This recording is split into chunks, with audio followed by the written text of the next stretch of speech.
Hello everyone, I welcome you all to the Concept YouTube channel. So let's discuss today's topics. One first topic is related with agriculture. So you all are aware about the farmer protest that is going on. So many of the questions can be framed under this.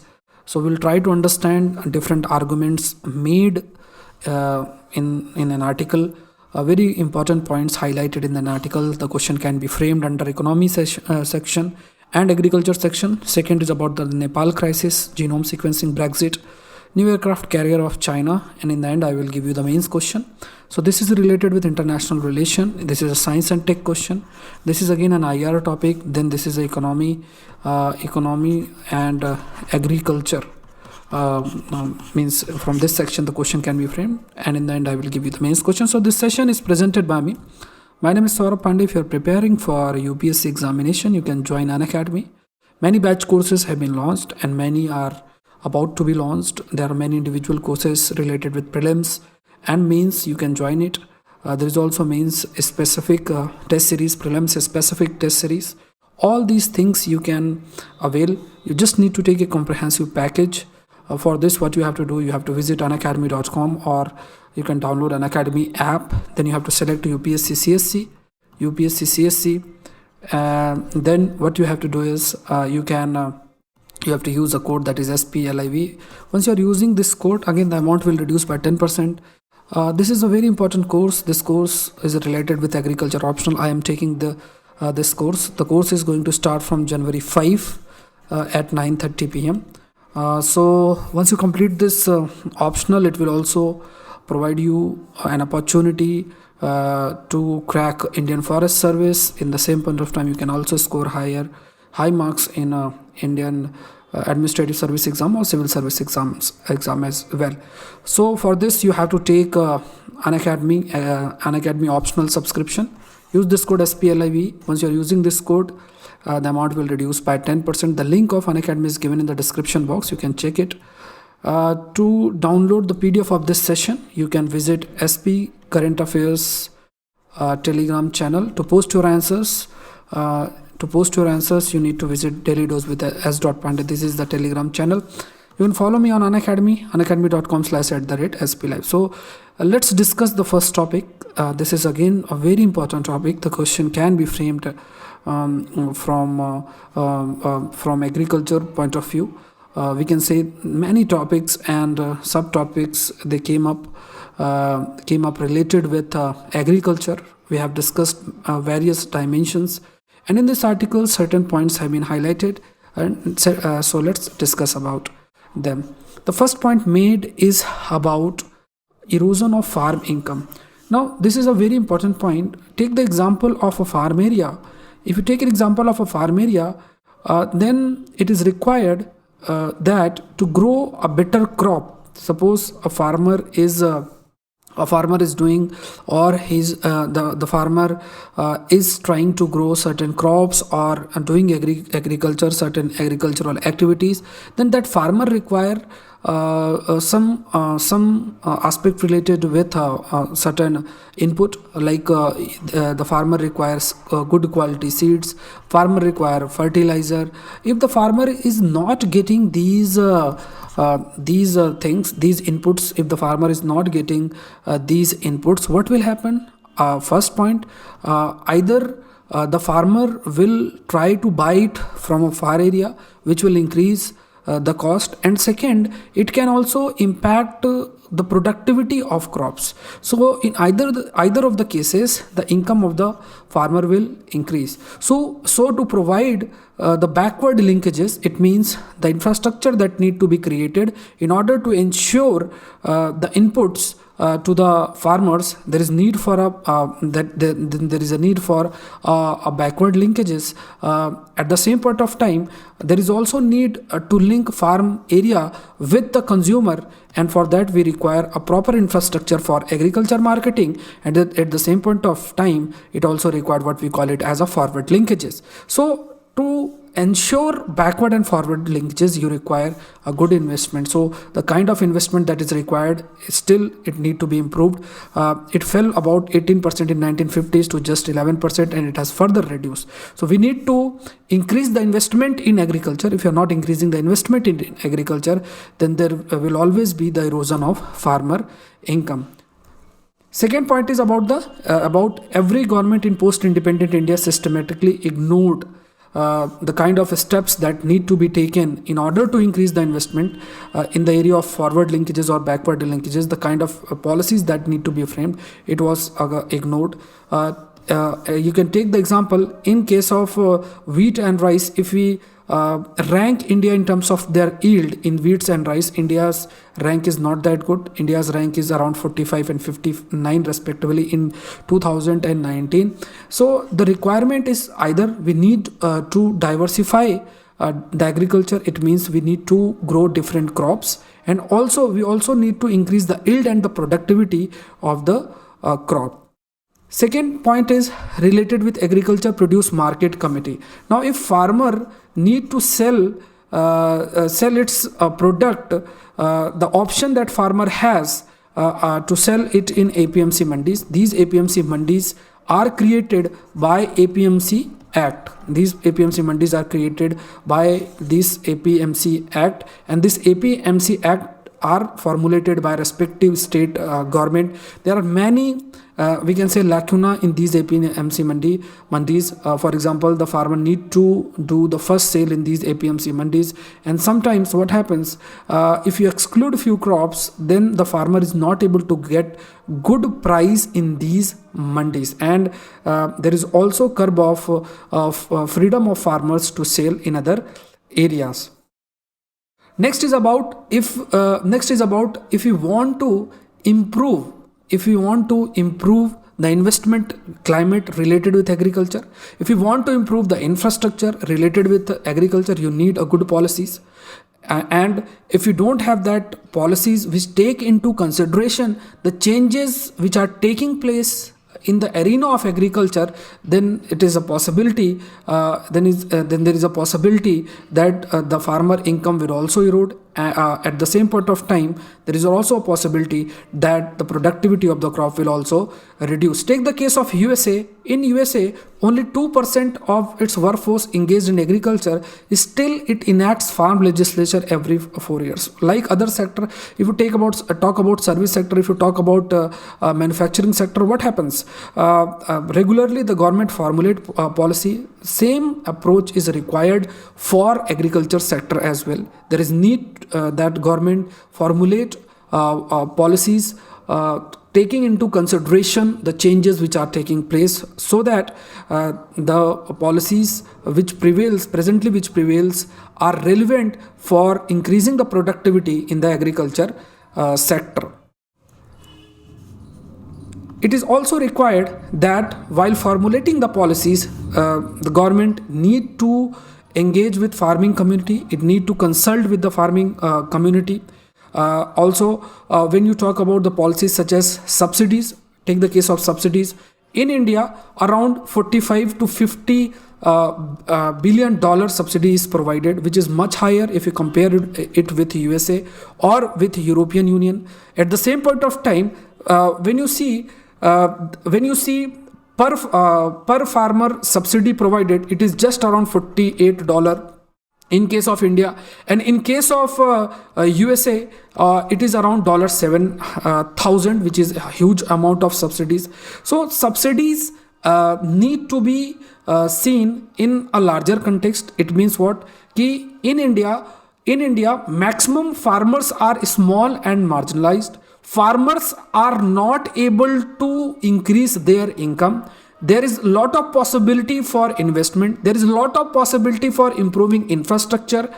And as most of the farmers in India, around 78 to 80% are small and marginal. They have a land holding of around we can say less than 2 hectares, or around 99% of the farmers have, as per one of the census by the government, around 99% farmers have land less than 10 hectares. So under this context, if the land holding is very less, it is also a great possibility that without opting for cooperative farming, the productivity cannot be increased, and the self sustainability of the farm area also, we can say, it cannot be done because the land holding is very small.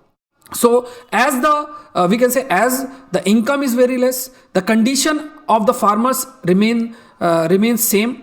So the farmer need to be helped, we can say financial help need to be given by the government to the farmers in the form of subsidies. And in international institutions like World Trade Organizations, there are certain provision, there is a separate agreement called agreement on agriculture. So there are certain provision, government need to abide by these provisions. Only certain amount of subsidies can be given to the farmer. But as in India, a large workforce is engaged in agriculture sector, but the productivity is quite less, and maximum farmers are small and marginal. So the subsidy provided to these farmers will continue in the future as well. Take the case in 2018 and 19, it provided subsidy around $56 billion, which is again a huge amount, and out of it, $24.2 billion or 43% provided to low income or resource poor farmer. India has notified that in that 99.43% of its farmers are low income or resource poor, means they are holding land less than 10 hectares. So this condition actually compel Indian government to provide subsidies to the farmers. Second is, again, this topic is important with international relation. Earlier also I have discussed about it, and this is related with Nepal crisis, and this topic can be asked under international relation, because without understanding related with events which are taking place in our neighborhood, we cannot write a very good answer. Suppose there is a question on India-Nepal relation or something that, so we have to understand the crisis, the Nepal crisis which is going on. This will help us to improve our understanding. So let's discuss about this. Recently, why this point is new? Recently, what happened? KP Sharma Oli, he was a prime minister. Presently, he is a prime minister.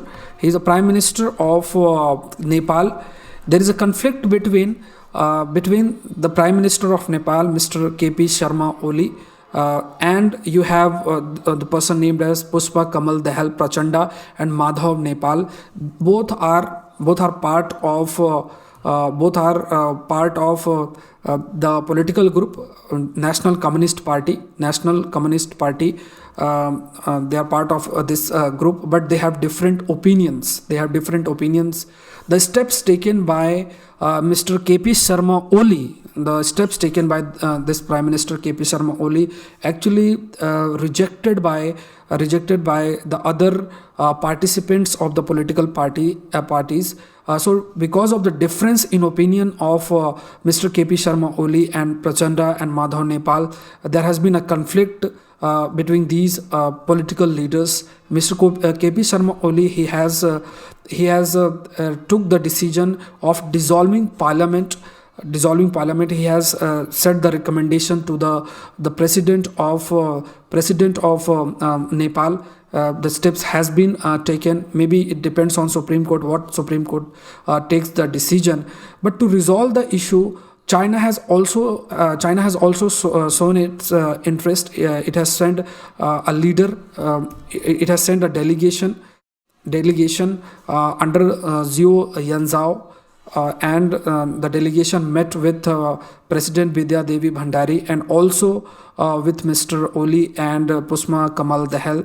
They tried to the delegation tried to settle the things, try to resolve the conflict. It has been said the step taken by Mr. KP Sharma Oli is a kind of a constitutional coup, because if the election is held, then the possibility of alternative government is actually considered. If there is a possibility of alternative government which can be formulated or established by the other leaders, so that possibility needs to be explored.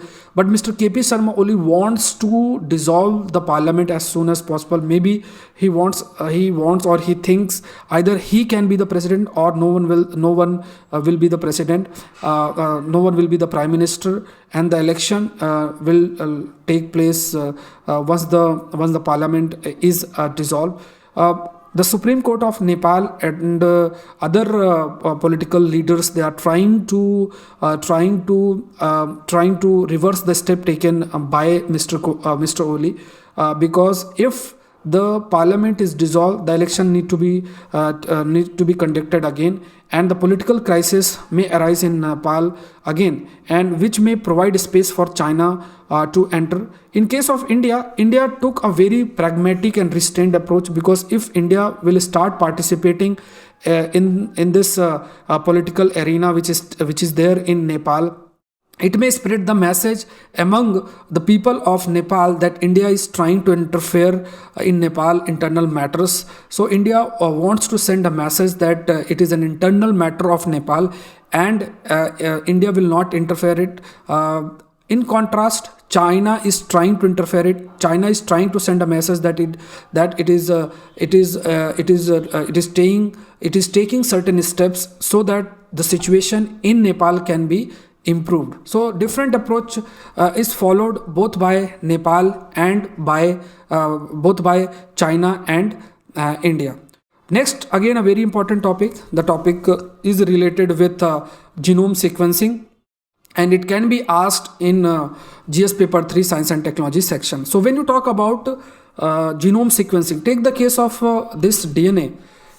Every living organism is made of cells. In cell you have nucleus, within nucleus you have a chromosome, within chromosome you have DNA, and when you talk about gene is a segment of DNA. Gene is the segment of DNA. So you have a large DNA.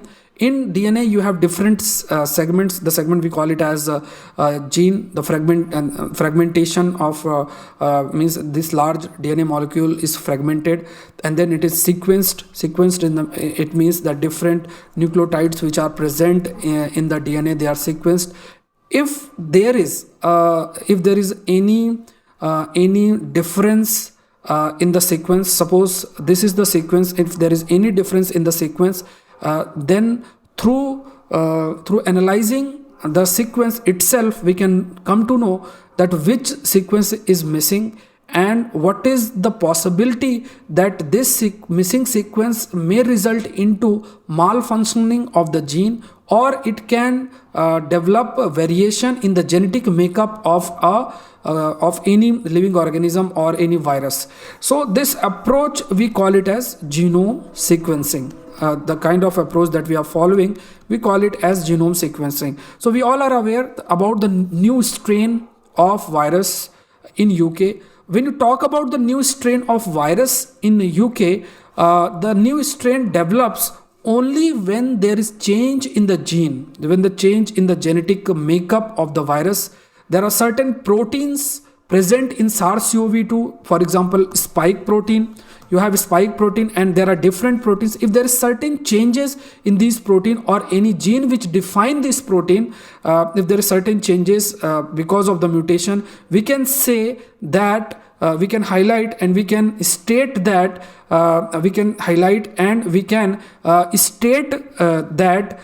this protein which has different genetic makeup, or there is a mutation in the genetic makeup of the virus, then we can say that this is a new variant of the virus. For example, presently the new variant we call it as VOC 201212. So to know that new strain of virus has derived, we need to do a genome sequencing. We need to go for genome sequencing. Without genome sequencing, we cannot conclude about the new virus. So these points you need to understand. These points have been highlighted. India has also recommended, means National Task Force on COVID-19 recommended on setting up of genomic surveillance consortium, so that we can carry out different sequencing. We can carry out the sequencing of genome sequencing of the viruses which are present among Indian population. So for that we need a very targeted approach. We need a team of scientists and researchers.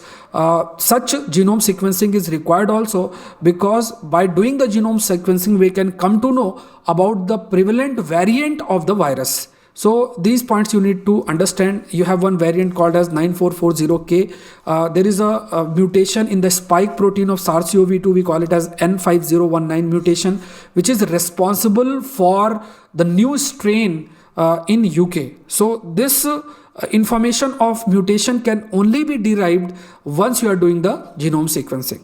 Next is UK approves Oxford vaccine. So UK COVID-19 vaccine by Oxford University and AstraZeneca, it has been approved. Second is about the British lawmaker approves post-Brexit trade deal with EU. I have already discussed about it. I am discussing in a brief. So when you talk about the Brexit simply means the exit of Britain from the European Union.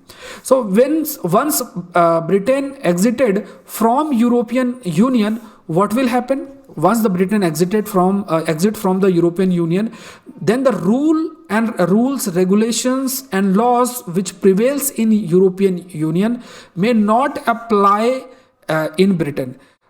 So they need to take certain steps to define their relationship, Britain to define its relationship with EU, what kind of approach or policy they will follow while carrying out trade or fishing related with fishing right, or regulation, environmental regulation or competition related regulation, because earlier policies related with these subjects were actually formulated by the EU Parliament, which was again accepted by the Britain as well. But once Britain exit from European Union, then they need to formulate new mechanism to define their relationship. So recently Britain and EU, they have signed an agreement, and they came up with certain provision which can define their relationship as well, and those agreement have been approved by British lawmakers, and after that maybe it will be approved by the European Union Parliament, which is located in Brussels as well. Second is government not for mission in Estonia, Paraguay. So you need to understand Estonia, Paraguay, Dominican Republic. So it is just an homework. You can just see this country, the other country which have borders with these countries, important rivers and mountains you need to do. China set to launch third aircraft carrier in 2021. China set to launch second aircraft carrier. Its name was Sangdong. Okay, and they are launching the third one. This actually highlight the approach followed by China. It's focused towards the maritime area. The major focus is on the maritime area, means Indo-Pacific region. They want to increase their dominance in the maritime area. That is the reason maybe they are creating the third aircraft carrier. Question is, what role genome sequencing can play in tackling new strain of viruses? You need to send your answer in Telegram channel Daily Dose with S. Pandey. Try to send it before 5:30 p.m. and let's hope that you all will write a very good answer, so that your answer can be included in answer writing championship. At 10 p.m. I will announce the name, and I will also discuss the possible answer, the approach that need to be followed. Develop the habit of writing the answers. Again, I'm saying, because if you're not developing the habit of writing the answer, then again, the kind of study you are doing, maybe it will not give you that result which is expected. So that's all for today. I request you all, don't forget to like the session, and don't forget to subscribe the channel as well, and push the bell icon button to get the notification once the video is uploaded. So thank you everyone. Thank you, and let's crack it.